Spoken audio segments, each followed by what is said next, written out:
Well, hello, everybody. Thank you for joining us. We continue from last week. We've been learning chapter 20, Perek Chaf, of Sefer Devarim, the book of Deuteronomy, the chapter that deals with the laws of war. We've been doing it for months and months, close to a year. All the details of the Jewish ethics and values of going to war. And we've been digging deeper and deeper into understanding, and now we move to the Talmud. We've been doing it the last few weeks, and we're going to be going deeper. We've been learning with Rambam.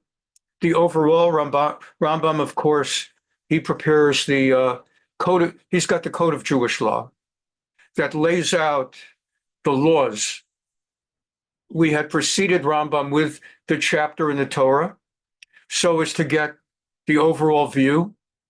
And now we're going back and we're going deeper into an understanding of certain fine points.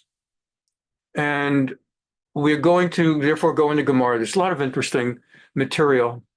And often, as we learn the ethics and values of war against our enemies, we find that there are remarkable applications even today, even with an Israeli government that is not a Beit HaMikdash Torah government, but a secular Jewish government. Nevertheless, because the modern state of Israel in many ways is rooted in Jewish tradition, although it's not a Torah government by any means, but there's a tremendous amount of Jewish tradition that both directly overlays Israel policies and laws, and there are subtleties as well that go into the core of the Jewish spirit. So we're going to go deeper now, as we always know from our Tuesday Navi class, that whatever you see in the Torah or in the Tanakh, that's one level, and then there's a deeper level.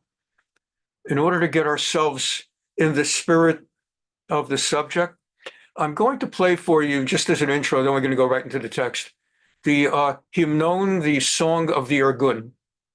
We've been learning about war, and in the modern era, we've had certain military divisions that have had marching songs. And in the modern period, we're learning about the times of the Torah and everything, but the Torah is, of course, eternal, and its applications are eternal. And in the modern era, the state of Israel in great measure came about, of course, by God's grace, by the miracles of HaKadosh Baruch Hu, but through the human efforts of the Irgun, the Lechi, the Haganah, Jews who did not simply trust the British, but who actually fought and in some cases fell. And we learned that in that Sunday program a few years ago for a modern state. So let's begin.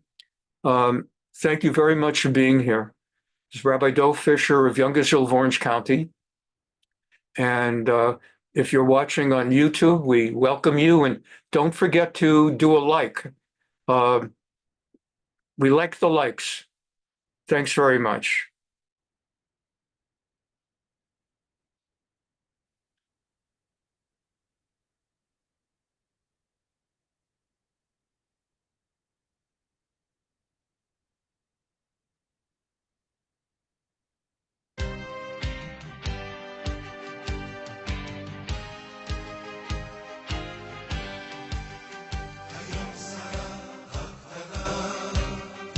ניפגש בצאתי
So we were learning Perek Chaf, chapter 20. We did this last week.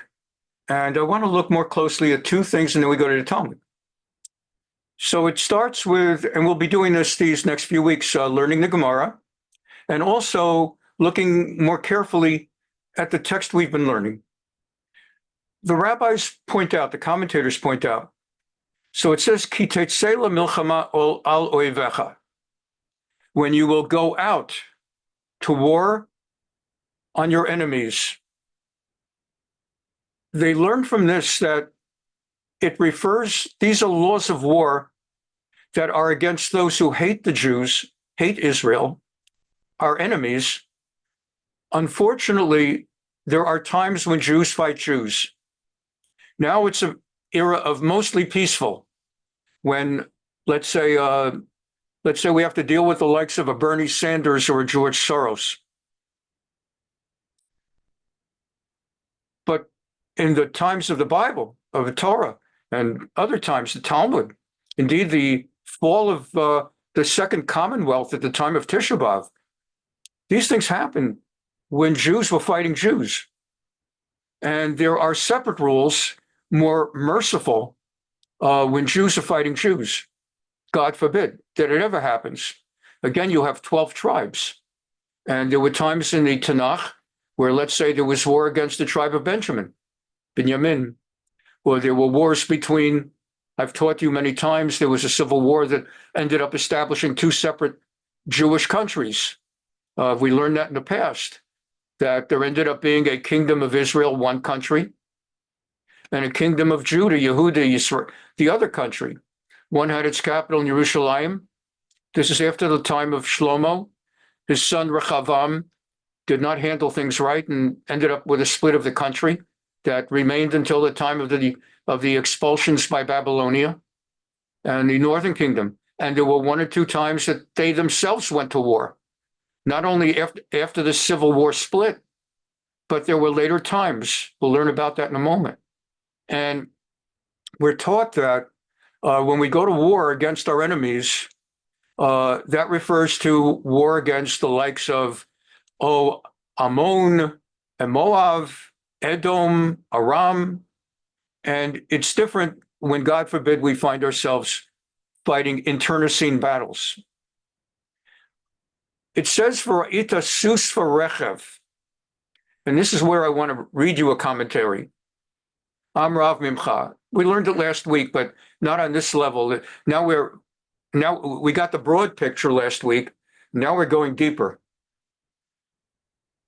We would expect the wording to be that when you go to war against your enemies and you see horses and chariots, a large nation coming to war against you, you see horses and chariots, that's the understood translation and the implied translation, but actually it doesn't say susim. The Hebrew word for horses would be susim. And it doesn't say chariots. It says horse and chariot.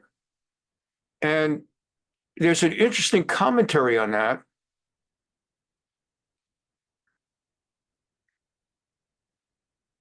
We'll get to that one next. Let's just do this one first. Well, I'll tell it to you because Kliakar. It should be Kliakar. Okay. So Kliakar brings out something very interesting, that when you're fighting enemies, when, God forbid, we have to go to war against our enemies, oz hamilchama mesukenet bioter, ki kulam nostu pe echad al Hashem v'al Mashiach. When you're going to war against a number of enemies, not only one, like in the current scenario, let's say Russia is at war, invaded Ukraine. Most often, or quite often, one country goes to war against another country. But if you're going to war against countries, plural, that's terrifying on all kinds of levels. And Israel, unfortunately, throughout her history, when she's been at war, modern Israel has been at war against many countries very often. In biblical times, it was what now is Syria, Aram, and Ashur, Assyria, different country, more like Persia, and Ammon and Moab, which today are Jordan, and Edom. And modern day Israel has to deal with all of that, Jordan and Iraq and Iran and Syria and Lebanon and Egypt. So what's interesting is, and in the modern period likewise, there is Hamas in Gaza and there's Hezbollah in Lebanon, and there's the Fatah and their different terrorist groups in Judea and Samaria, and there's Iran. So Kliakar comes out and he makes this fascinating observation in terms of the use of the singular words, sus and rechev, meaning you'll be afraid when you see horses and chariots, but the text says you'll see a horse and a chariot. As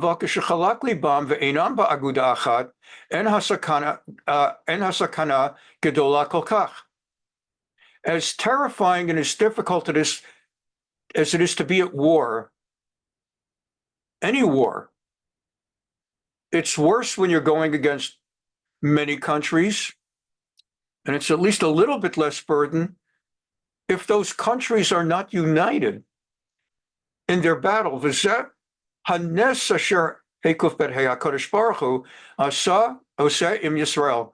This is the miracle, the divine miracle that the Lord God does for the people of Israel.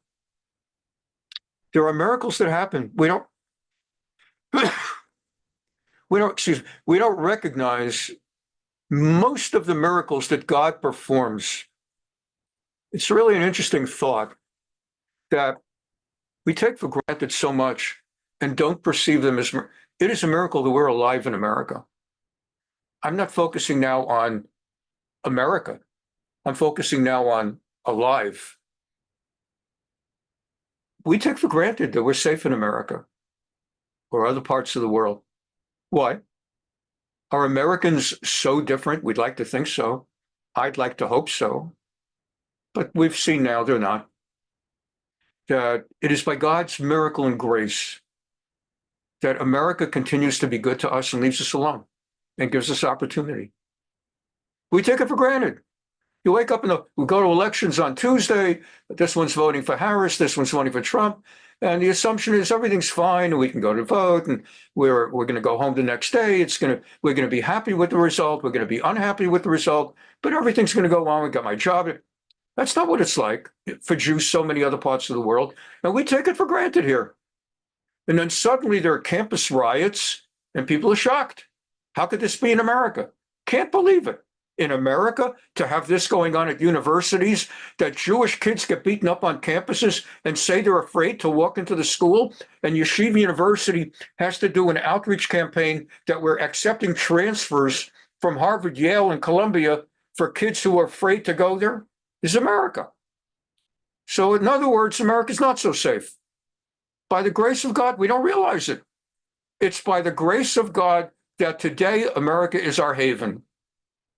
There was a time that Britain was the haven and France was the haven. There was a time that Muslims were our friends in the Middle Ages, and the Crusaders and the Inquisition, they were out to kill us. And an enemy of my enemy becomes my friend. So if the Inquisition was going after Muslims too, so we had alliances with Muslims. And if the Crusaders were going after Muslims, so that's how it works. And we don't recognize God's grace. A guy just a week or two ago, some guy shot an Orthodox Jew walking to shul in Chicago on Shabbat. I think it was Shabbat. Orthodox Jew. So you say, well, that's not really America. That's an illegal, an alien who just came in. Well, it's a miracle that with 11 million illegal aliens here, that there aren't more of these attacks like what happened in Pittsburgh and like what happened in Chicago. That's a miracle. It's a miracle. We take things for granted. we see what happens, how easily it turns. It truly, for all the talk during the election campaign about this one is a Hitler and a Nazi, we see how easily the environment in America turns, if it's God's will, towards a Hitler, Nazi Germany situation. In America, what am I talking about? In Hitler Germany, before he ultimately went berserk, he was always berserk, but before he put it into action completely, Jews would get beaten up in the streets. And if you tried to bring a case, I've got a master's in Jewish history, I've studied Jewish history, I've studied the subject.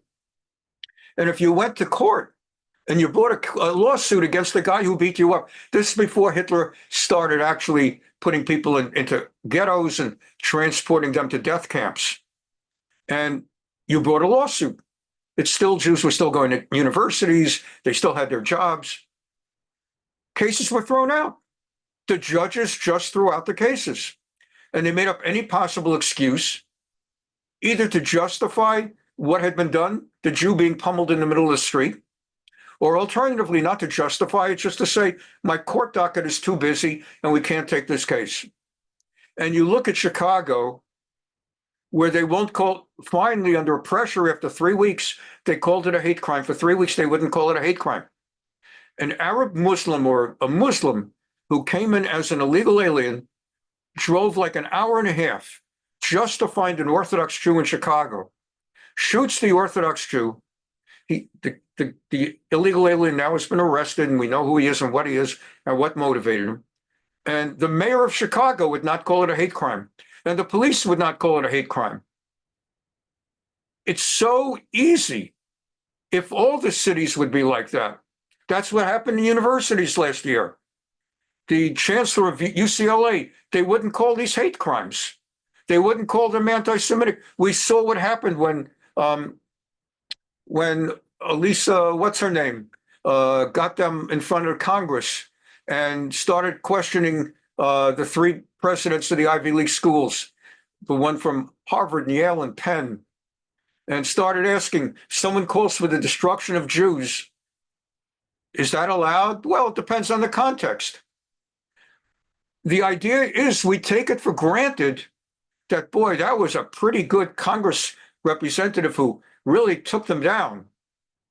We don't realize how close it could be without God's grace, that this whole country could be like that. If it could be the presidents of Harvard, Yale, and Penn, and it's a lot more presidents, as we subsequently have learned, it could be every campus.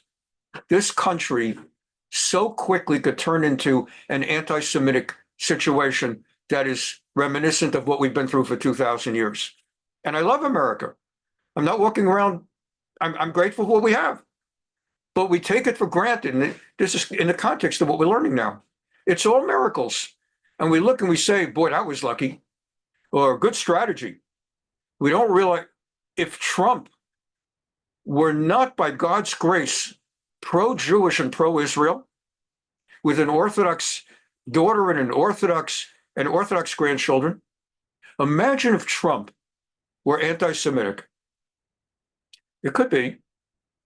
Are there no people of Trump's world who are anti-Semitic? Of course, even if you're pro-Trump, you know it. There are anti-Semites around him also. He just doesn't give them the light of day.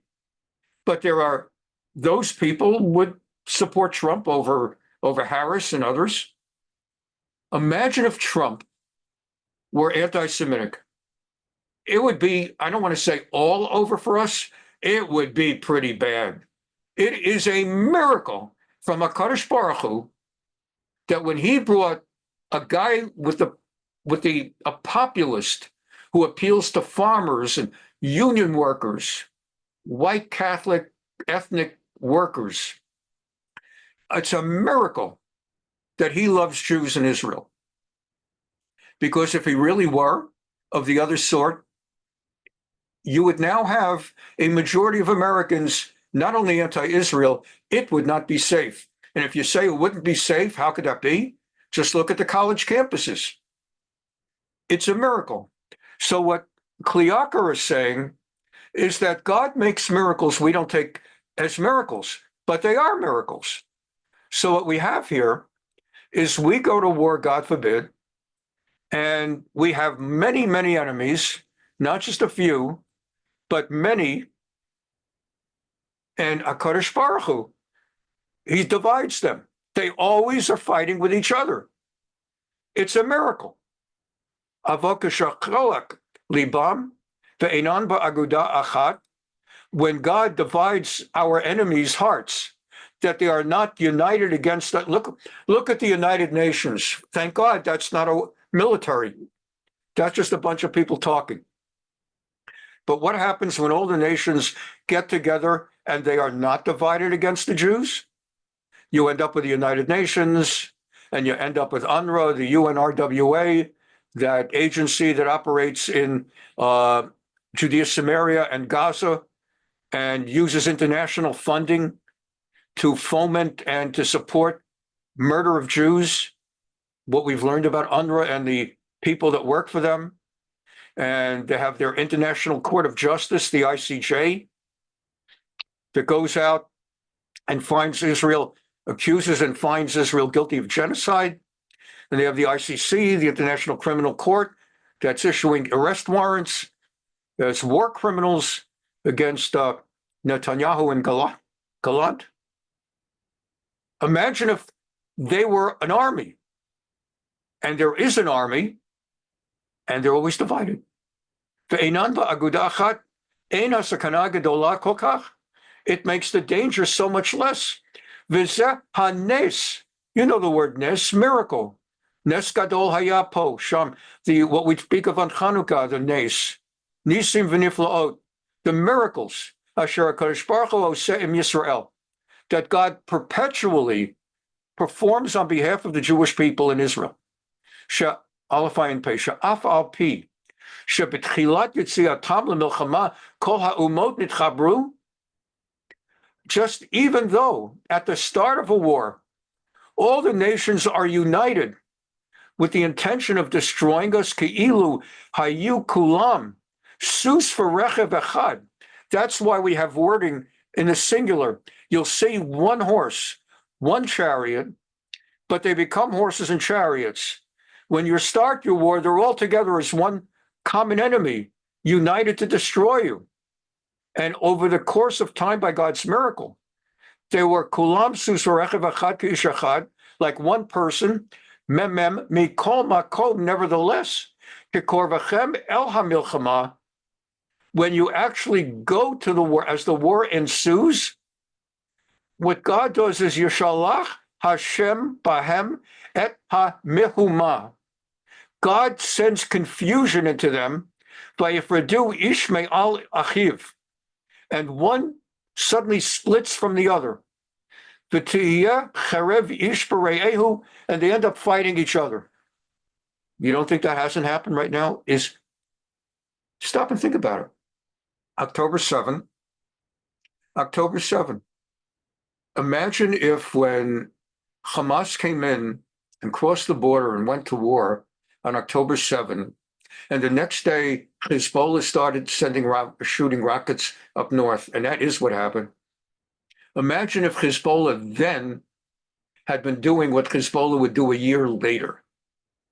Imagine if they, with their full Radwan force intact, and Nasrallah and Fuad Shakar and the whole leadership of Hezbollah, imagine if they had been shooting their rockets the day after October 7. And imagine if Iran had been shooting 180 ballistic missiles also on October 8th. And if on the same exact day that Israel was knocked out of breath and in its own mehumah, its own confusion, with the unprecedented single-day massacre, worst day since the Holocaust, if all of a sudden at the same time the Radwan force did the invasion that they planned and came across the northern border, and Iran shot the 180, imagine what Israel would have had to go through in order to beat all of that. You've got the Iron Dome. So the Iron Dome, they brought the Iron Dome down south, deal with that. And they had some Iron Dome. Imagine if they had to have Iron Dome shoot. As it is, When Iran sends 180 ballistic missiles, some get through. When Hezbollah sends rockets, some get through. Imagine if all of it were coming at once. So what happened? They weren't united. They were having their own internal issues. Hezbollah did not want Hamas to attack yet. They were taken by surprise. And Iran had a different strategy. They wanted to wait until they're fully nuclear.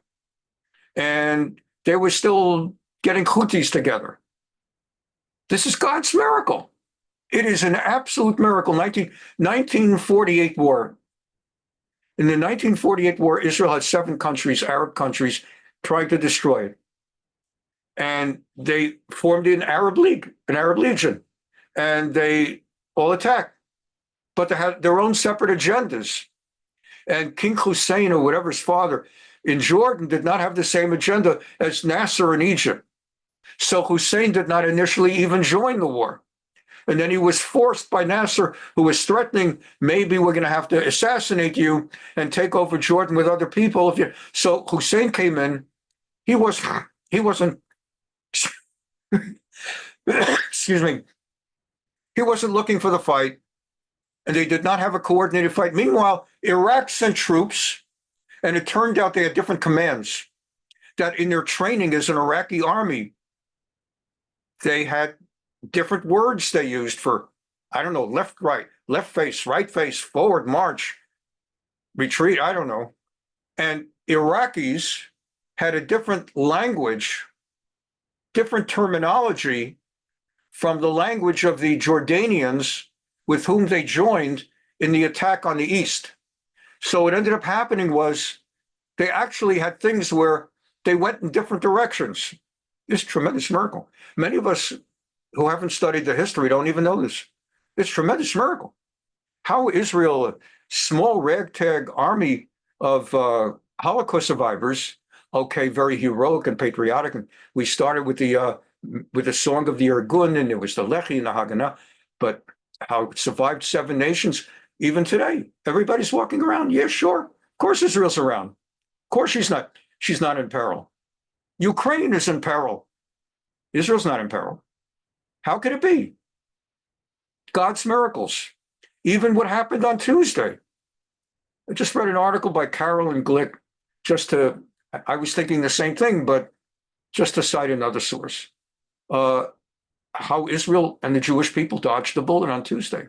It's a miracle. Absolute miracle. Do you remember what happened at the end of Obama's 8th year when it was over and now Trump will be president in 3 months? They had the elections, Trump beat Hillary, and Trump is taking over. It's November, and Trump is taking over in January. Do you remember what happened? Remember God's miracles? We don't realize it. I was thinking this, I know this, but Carolyn Glick just put it out also. So, as I say, not that she's the only voice, but it's not just I who think this. Obama was intending right after the election to punish Israel brutally, and he had a 2-pronged attack that he could not do before the election because it would hurt him with certain voting groups. So he waited till after the election. His term was up, and first he went ahead with his UN ambassador, and they drafted a resolution, a brutal, severe resolution against Israel, UN Security Council Resolution 2334, that said it is illegal for Israel to be not only in Judea and Samaria, but even in East Jerusalem. That Israel needs to give up East Jerusalem. There is no East Jerusalem. It's not like North Dakota, South Dakota, Virginia, West Virginia. There's one Jerusalem, but the eastern part that she took in 1967, that Israel needs to get out of the eastern part of Yerushalayim. It is illegal for Israel to be at the Kotel, at the Har Habayit, the Temple Mount. That's actually passed the UN Security Council. You remember? Obama's people drafted the resolution, gave it to the other nations in the Security Council to propose it and to vote for it with a guarantee that Obama would not veto it. So it passed 14-0. And it was illegal, still is technically under UN law. Under UN law, it's never been reversed. It is illegal for not only did they take away the right to sovereignty in the Golan, and sovereignty, it's illegal to be at the Kotel. It's illegal to be, and by God's grace, and then there was second part. The second part was if Hillary won. The second part was they then were going to have the UN form a military force, call for a military force, like to have a force in Lebanon, UNIFIL, the United Nations Interim Force in Lebanon, that would execute Resolution 2334, and they would actually send troops into the area to drive Israel out under the aegis of the United Nations. So what did God do? And we don't realize it. We think, oh, it's politics. I like Trump. I like Harris. I like Clinton. I like this. I like that. My guy won. My guy lost. We don't realize there's a miracle from God, that on the cusp of losing Yerushalayim, he put into the White House not just a different party and a different person who would not fill the same agenda, but someone who's like Meshuggah. And so Meshuggah that when he decided he's going to recognize the United Jerusalem as the capital of Israel, and people told him that's crazy, he said, it's true, because he's crazy. And he decided he's going to move the embassy. That's crazy. That's, of course, because he's crazy. And on top of that, he suddenly recognized Golan Heights. All the opposite. Like Purim, they intended to destroy, and it turned into a big miracle. And it just happened again. Biden's people were preparing right now, as soon as Harris was elected, to bring back the effort to implement 2334. It's a miracle. These things we don't recognize. The miracle of how God saves us every single day. And that's what Kliakar is saying. We go to war, and it's horrifying, because they come as sus v'rechev, one horse. All is one horse, one chariot. And God, by miracle, divides them up. And then we learn that as you go to war, and then we learned about the Kohen HaMashuach, the anointed Kohen. And we learned that the Kohen HaMashuach, the anointed Kohen, makes the first speech. And then we learned that the Shotrim, the generals, the officers, continue with a speech. That first, he's the one who says, "Hear, O Israel, you're about to join battle with your enemy. Don't let your courage falter. Don't be in fear or panic, because God is with you to fight for you against your enemies, to save you." And then immediately it says, then the officials, the Shotrim, it means the generals, they didn't use the word aloof. They used the word aloof in the Torah, like when they're talking about the breakdown of the different tribes and the names of the tribes. But the word aloof as a general of the army is not really one that you find. You find words like Shotrim. So it says that the Shotrim then continue the speech. Again, the Kohen, the Mashuach Milchama, the Kohen who's anointed, just says the first part. Hear, O Israel, Shema Yisrael, you are about to join battle with your enemy. Al yerach levavchem, al tir'u v'al tachbezu, v'al tartzu mipneihem. Don't be afraid of them. Ki Hashem Elokechem haholech imachem lilachem lechem u'oivechem moshiachem. Because God will be there in battle to stand fighting for you and save you. And now the longer speech. Whoever's just built a house, he has an exemption, and the one who just got engaged has an exemption, the one who planted a vineyard has a, et cetera, et cetera. And they make a longer speech. So very interesting comment by the Ralbach. If the Kohen HaMashuach has begun the speech of the anointed Kohen, already starting this, why doesn't he say the whole speech? Why doesn't he speak the whole speech? On the other hand, if it's the generals that should be speaking, why don't they say the whole speech, including the introduction? Why does it get broken up? So he says, Magidcha Kohen HaMyuchad L'zeh, Yedaber os bichlalut el ha'am. So we're learning that the Kohen HaMashuach, the Kohen who has been anointed as the battleground Kohen, He should make the general introductory remarks. He says the first words that the Torah quotes. And now that they have been spoken to the great, massive, assembled multitude who are going to war, then in order to be heard by them, remember, there's no electricity in those days, there's no microphones and sound systems.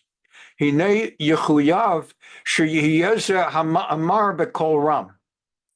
would be necessary, in order for him to be heard by the assembled multitude, to speak in an extraordinarily loud voice.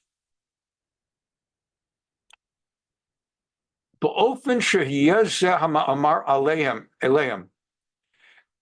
the way it would have to be. It would have to be loud. And he quotes from another place in the Torah likewise, Kol Ram. So then why did God have most of the speech spoken by the individual generals, basically each general speaking to his own tribe, and even to sub-tribe, to families?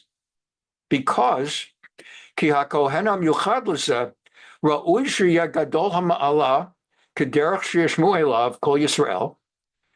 if the Kohen is going to speak to the entire assembled multitude, he's got to yell. He doesn't merely have to raise his voice, but speaking to hundreds of thousands, he's got to yell. He's speaking to 603,550 men of ages 20 to 60, more than 500,000 people, and he has no microphone. So he's got to yell.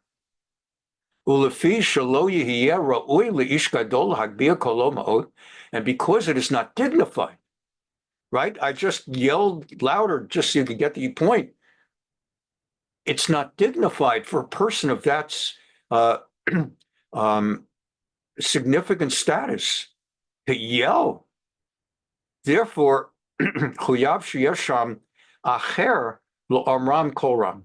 therefore, God set aside most of the speech for others, the generals, to yell, so that they would yell, but the Kohen Gadol would only speak incredibly loud for one sentence or two, merely so that the people could be inspired by the sight of God's representative, because it's inspiring. I mean, if you see a great rabbi, I mean, a really like a Rav Ovadia Yosef or some of the great rabbis of Rav Moshe Feinstein of his time, Rav Soloveitchik, you're inspired just looking at him.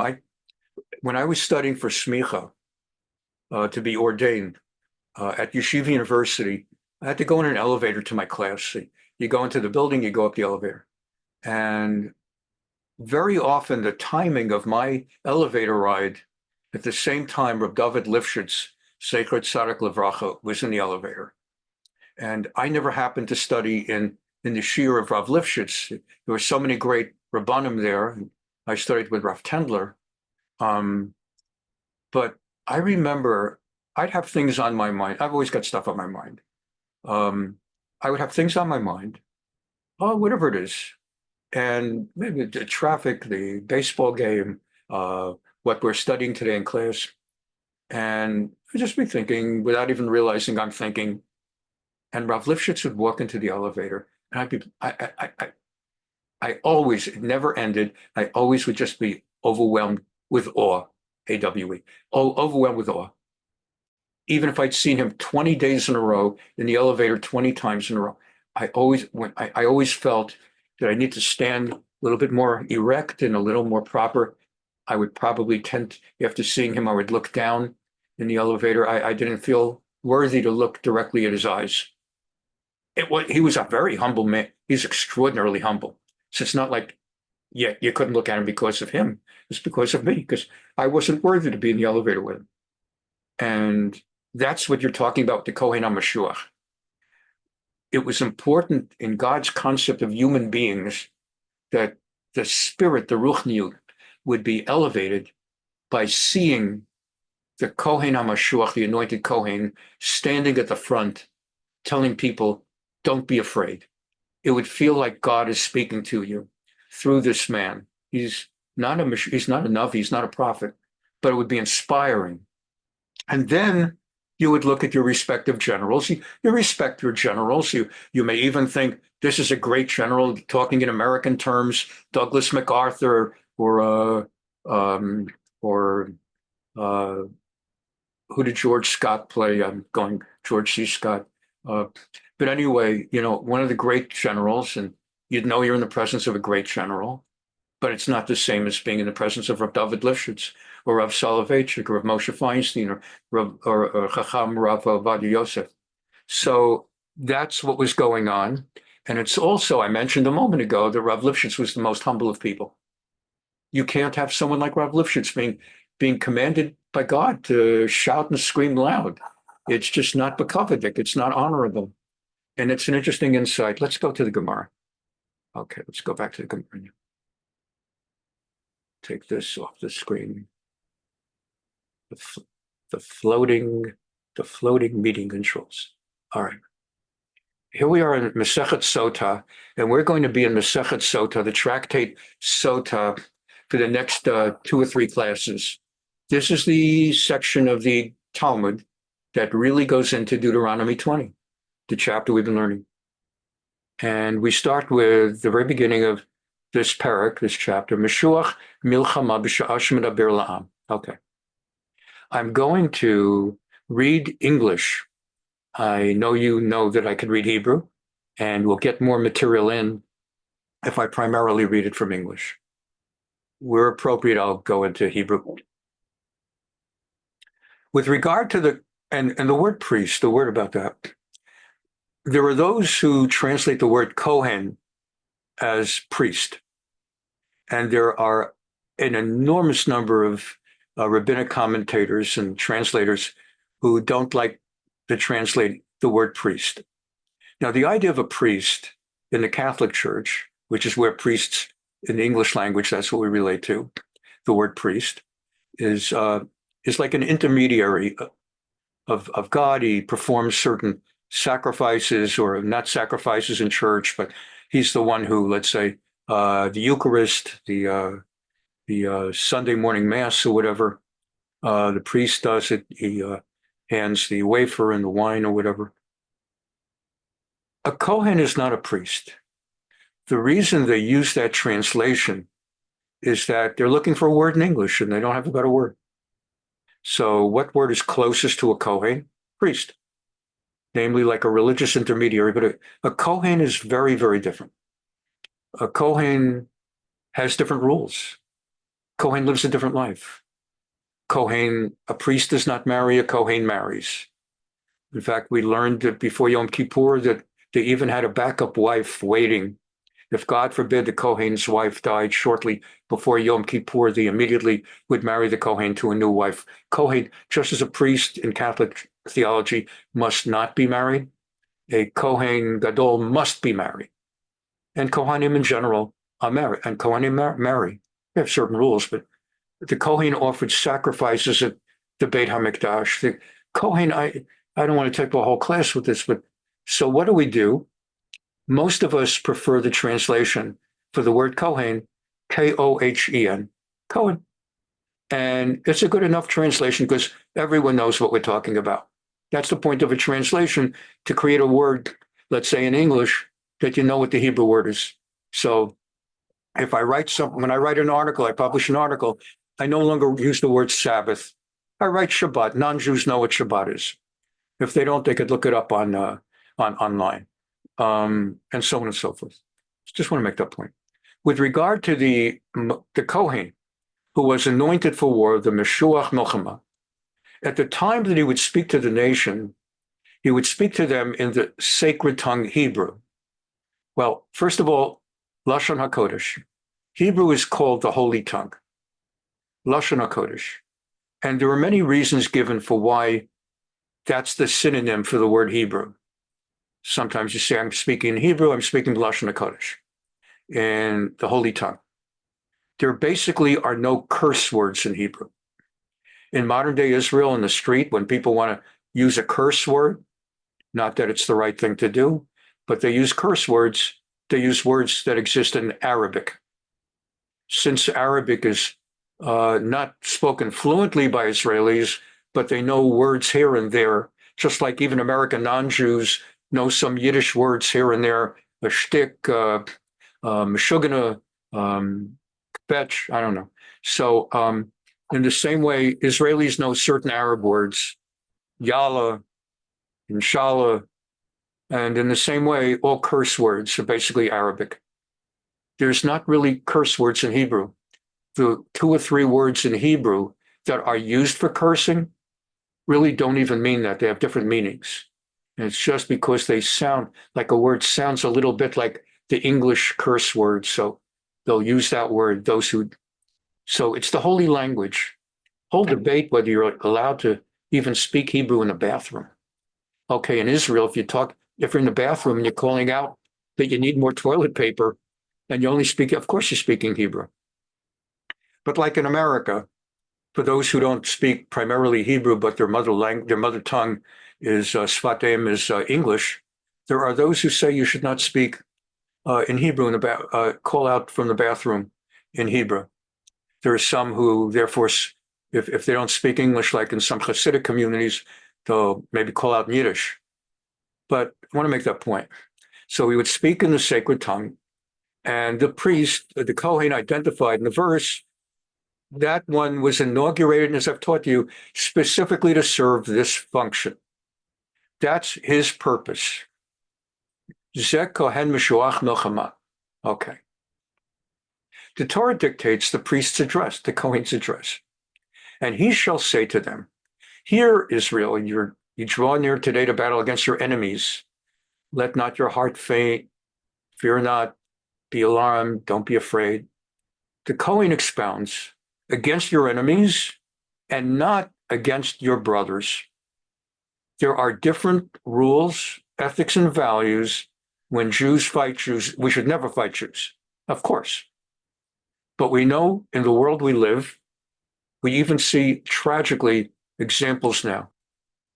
At the time of the Tisha B'Av period, 2,000 years ago, when the Beit HaMikdash, the second Beit HaMikdash fell, for those of you who were with us when we saw the film Legend of Destruction, and even for those of you who didn't see the film but have learned this in the past, we felt Sadducees were at war with Pharisees, and there were wars.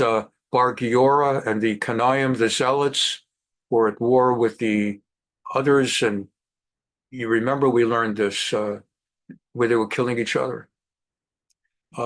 We see a little flavor of it today. I hate to use the word flavor.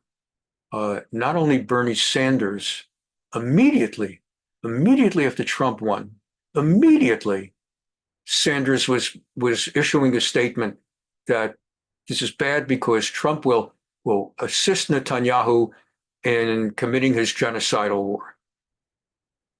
The first one was the Jew. To the degree you call him a Jew, he is a Jew. What can you say? In the same way, you see on the campuses, they have these people get interviewed by the media. YouTube, I see it on regular TV, the Jewish Voice for Peace. I don't think half of them are Jews. They're probably, if they're Jewish at all, so to speak, they're the children of non-Jewish mothers and Jewish fathers whom Reform Judaism says are Jews. Or they're the children of women who converted by Reform Judaism, which is no real reform, which is no conversion. The women still are non-Jewish, the children still are non-Jewish, but they're told they're Jewish by the Reform rabbis, and they grow up to hate Israel and want to destroy Israel. And so we see it from them, where they're marching to destroy Israel from the river to the sea, Jews standing side by side with Arabs in keffiyeh, even Jews wearing keffiyehs. So it's not just in biblical times, it's unfortunately a reality that there are those of our people, or who claim to be our people, who really would destroy us. So there's an encounter described in Divrei Hayamim Bet, 2 Chronicles chapter 28, of the two kingdoms again, Judea and Samaria, the northern and southern kingdoms. It was a time of King Achaz. In English, I think it's spelled A-C-H-A-Z or A-H-A-Z. They don't pronounce the ch. The king of Judea was Achaz, and he was evil. And Judea was evil at the time. They were sinning. And God brought wars against Judea, Yehuda, and Achaz, enemies from afar. And the kingdom of Israel invaded Judah. The kingdom of Israel, Ephraim, particularly, were part of those who made war against Jews. And let's see, what kind of war? This is a war where Pekach, son of Remaliah, killed 120,000 in Yehuda, all brave men, in one day, because they had forsaken Ba'azvam et Hashem Elokei Avotam. Again, 2 Chronicles, Divrei Hayamim Bet, chapter 28.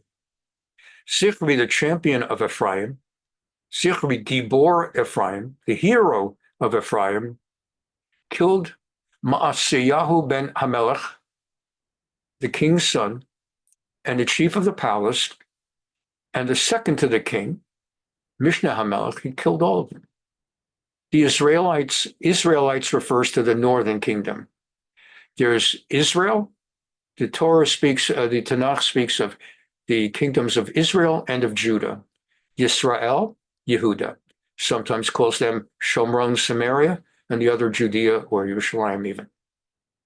The Israelites captured 200,000 of their kinsmen, women, boys, and girls. Me'achehem. So they're two separate countries, but they're one people. They may not very much feel that way right now as they're at war killing, but these are achim. These are brothers. The northern separate country at war with the southern country. It's like, unfortunately, in American history, when the Confederacy was fighting the Union, these were brothers. Many famous cases, so much in the history accounts of families that were divided where literally brother fought brother. One brother lived in Mississippi or Alabama, and the other one lived in maybe New York or Rhode Island, and they found themselves facing off each other, against each other in war. Here you had Jews, you had brothers fighting brothers, and the Shomron, they captured 200,000 kinsmen, women, boys, and girls. Took a large amount of spoils from them, shalal, and brought the shalal, and they brought the spoils back to Samaria. That's their northern capital in Shomron. A prophet of Hashem by the name of Oded, V'sham haya navi Hashem, Oded Shmo. He was there, and he went out to meet the army on its return to Shomron. As a prophet, he was speaking words that God put in his mouth. He said to them, because of the fury of the Lord God of your fathers against Yehudah, he delivered them over to you, and you killed them in a rage that reached heaven. V'tahargu bam bezav ad l'shamayim higia. Do you now intend to subjugate the men and women of Yehudah and Yerushalayim to be your slaves? As it is, you have nothing but offenses against the Lord your God.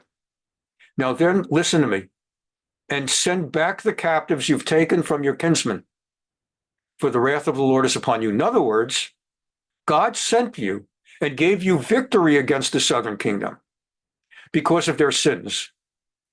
And you have vanquished them, and you have killed whom you have killed.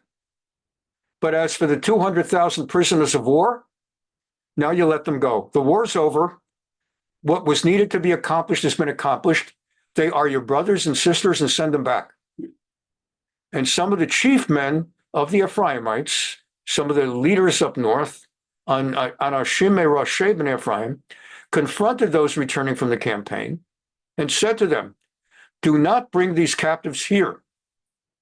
Here you're bringing all these prisoners of war that you, the northern kingdom, have captured in the south. And what are you going to do with them? You bring them up to where you're from. What does Israel do with prisoners of war? It takes from Hamas or it takes from Hezbollah, brings them back to Israel and puts them in prison. What does the United States do with prisoners of war under Bush? Put them in Guantanamo Bay or whatever it is, Gitmo. Do not bring these captives here. Baruch Hashem, we have won the war. Now leave them alone and don't treat them as slaves. It would mean offending Hashem, adding to our sins and our offenses. Got enough. For our offense is grave enough. So the soldiers released the captives and the booty in the presence of the officers. And here's the key pasuk here. Then the men named above proceeded to take the captives in hand, and with the spoils they had after all seized material wealth in winning their battle, clothing and jewels and valuable metals. And with the spoils, they clothed all the naked among them. That is, they clothed the prisoners of war. They clothed them and shod them and gave them to eat and drink.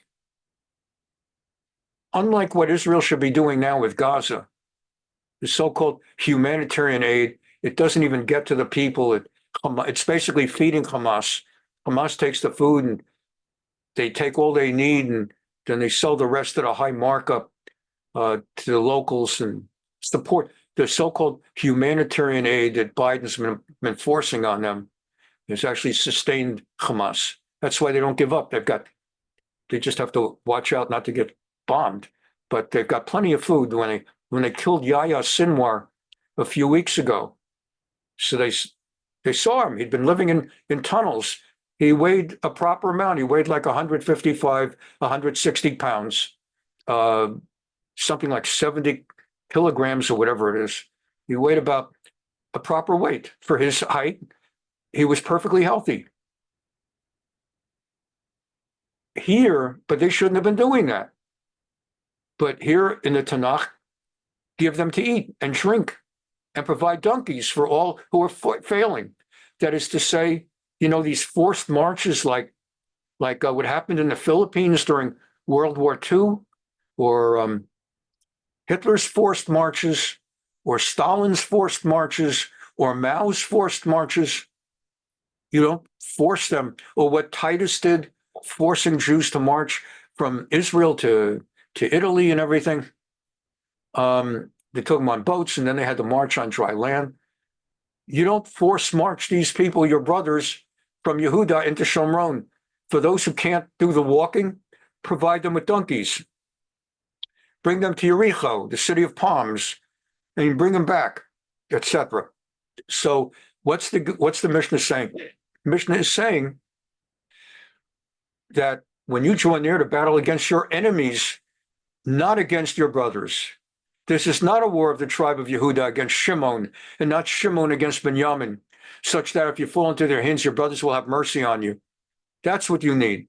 And I just brought you the pasuk I just quoted you, that look what they had to do for their brothers. Rather, you are marching to war against your enemies. When you go to war against Hamas, Hezbollah, Fatah, it's different. And if you fall into their hands, they will not have mercy on you. What have we seen? We saw how they shot to death 6 hostages. Not only everything else that they've done, but when they took the hostages, in order to pressure Israel to give in to their demands, they just went ahead and killed 6 hostages. They will not have mercy on you. And so the Kohen continues, Al yerach levavchem al tiru v'al tachbesu. Don't be faint-hearted and don't be afraid of them. You're going to hear why would you be afraid and faint-hearted? Because you hear them approaching. You hear them in their thousands, the horses galloping and neighing, and you hear their swords clicking as they're starting to march. Fear not due to the knocking of shields and the noise of their boots or the sounds of their trumpets. A long time ago, I won't do it now because we're just about out of time, but a long time ago, I played for you a clip from Stanley Kubrick's 1960 movie, Spartacus. Very famous, award-winning movie, a lot of different reasons.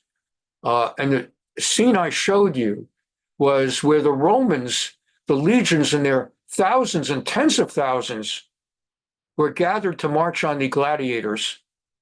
And you could see how it would terrify the gladiators when you see those kinds of numbers and you hear the horses and you hear the trumpets and you hear the sound of the marching and you hear the clacking of the different weapons. And for that reason, it's understandable. Even during the American Civil War, I'll just add, during the American Civil War, it was written about that the South, the Confederates of Dixie, had a particular yell. That's right, Y-E-L-L. They had a particular yell that was known to inspire terror and fear. They apparently were trained and taught this particular form of yelling. No one knows, there weren't recordings. No one knows what it sounded like, but there are journals and diaries written by Union soldiers up north about how terrifying the sound of the rebel yell. In fact, there's even a bourbon made in Kentucky, and the name of the bourbon is Rebel Yell. And it's named that because it was known that there was something called the rebels were the Southerners, the Confederates, and it was known they had a yell. When you hear those things, don't be terrified. And last paragraph for tonight, the Kohen explains why the soldiers need not be terrified, for the Lord your God goes with you. Remember, they that came to war championed by flesh and blood, and your company championed by Hashem. God against people, God wins. Philistines had Goliath, and God wins. David had only a slingshot, and God wins. So this is the message, and I mentioned it last week, and we're going to continue straight with the Talmud now. Mesekhet Sotah. We're going to be on 44a Mem Dalet Omen Aleph next week, continuing from the next Mishnah and going forward into 44b, and where it continues learning this out. But the thing is that I mentioned last week, and it was kind of interesting that Netanyahu just fired Gallant the other day, his defense minister.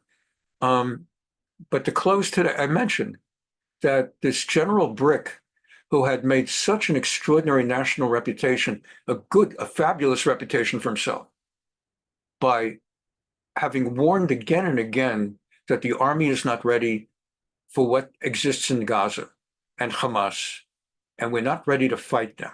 And it's coming and they're going to attack, and don't count on the billion-dollar protective wall that we've built, and don't count on your high technology. We're going to get slaughtered down south. And no one listened to him. And they treated him like the boy that cries wolf, that he's always saying, disaster is coming, disaster is coming. So everybody blew him off, and disaster came, and he became a national authority, understandably so.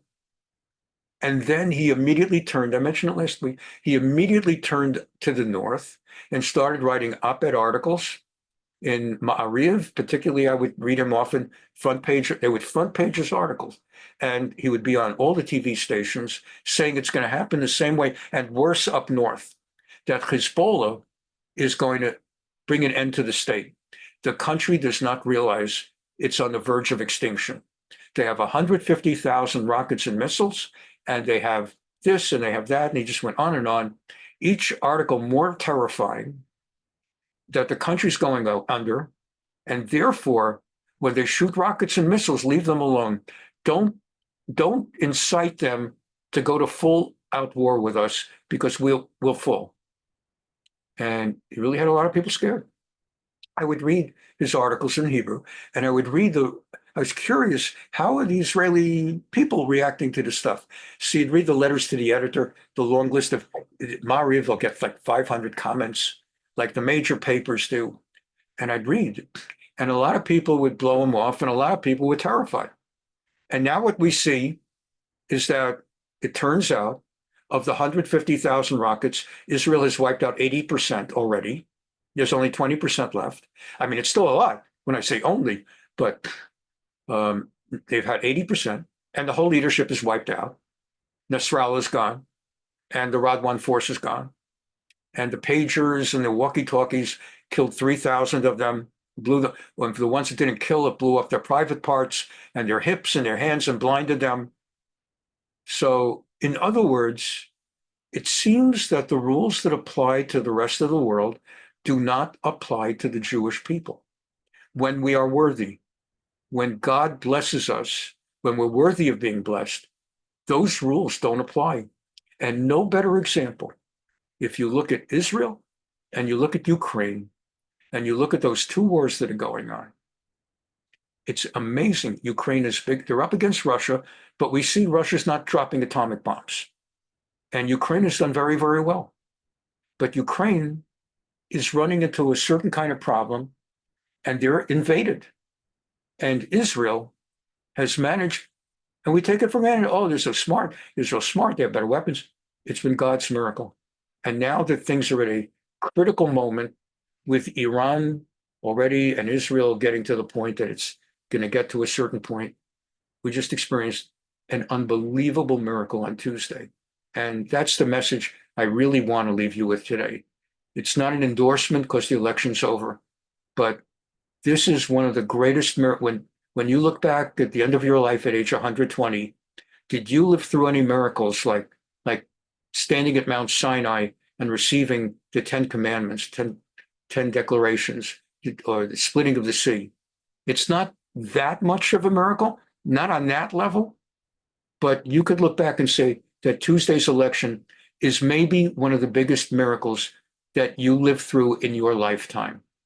And you look back and you begin to see how it was absolute things that never, you'll look back, now you don't, now we're in the middle of it. You'll see that things that never happened before. He was shot, and he just happened to turn his head. By the way, again, I'm sure over the next 4 years, I'll be complaining a lot about Trump, and I'll be saying, oi, what we have with Trump. He's no Mashiach. He's unstable in many ways, but what we have experienced, turned his head the other way, just at that moment, and he survived. Miracle number one. Miracle number two, that whoever heard of such a thing, that the sitting president, with all the electoral, with all the votes for the coming presidential convention, whoever heard that he's forced out the last minute, and that he has such a remarkable collapse during a debate. I've seen debates since 1960. I'm a little kid, I was 7 years old then. Whoever saw such a debate where the judge just collapsed? It was like the hand of God. No, it's not a miracle, Rabbi. The man is old, he's losing it, and he had his moment. Yeah, but he had his moment in front of the whole country to the point that they had to take him out. Miracle number three. Why didn't they have a proper, normal contest to decide who's going to succeed him? They had Mark Kelly of Arizona. Kelly would have killed Trump in the election. He's a former astronaut. He's very popular. If they put Kelly against Trump, Kelly would have killed him. I hate to use the word killed in this context. They could have put up Mark Warner, the senator from Virginia. He would have demolished him. They could have put up Roy Cooper, the outgoing governor of North Carolina, would have clobbered him. They could have put up any of about four or five. Joe Manchin. Joe Manchin was asked very famously, you've just announced your retirement from West Virginia Senate and you're going independent. Would you return to the Democrat Party if they would ask you to run for president with Biden? He said, yes, he would. So that if they had run Roy Cooper, Manchin, Mark Kelly, Mark Warner, several others, they didn't even give them a chance. It was a miracle that they just threw Kamala into that. It's a miracle. It really is. You could say, no, of course she was the vice president and she would inherit the campaign funds. Miracle four, she had $1 billion. Miracle number five, despite everything that God had planted in advance. None of us knew it at the time. It was God's plan in advance when Biden became president, that Biden would fall and he would be replaced. And it was a miracle that he put her in as vice president, the least qualified, the only one of the 7 candidates during the 2020 Democrat primaries, the only one who couldn't make it to Iowa, who ended up leaving and forced out before even the first caucus in Iowa. She never got a single vote. And yet she, of all of them, was made vice president. That was a miracle because she's the only one of all of them, I believe, who couldn't beat Trump. Trump is very, very unpopular, even if many of us love him. He's very unpopular. The very fact that she got 47% shows how unpopular. And final miracle I'll mention is number 6. It is a miracle that she named Tim Walz instead of Josh Shapiro. She needed Pennsylvania. They knew it from the beginning. Everyone knew from the beginning that Pennsylvania it will decide this election. And she had available the governor, the popular governor of Pennsylvania. And everyone knew in advance she's going to get Minnesota anyway. Everyone knew it. And she picked Walz instead of Shapiro. Had Shapiro run, she would have taken Pennsylvania. It would have all been different. These are miracles. We've lived through miracles. I'm not even getting into why she's a bad politician or why Trump is a tzaddik, which is not. We should appreciate, as we began class tonight, and as we learn that Kli Yakar, that even in war, God makes miracles that we often don't realize. May God watch over us. May we be worthy of continued miracles. And may he keep Trump's orientation in the right direction, that Trump should do good and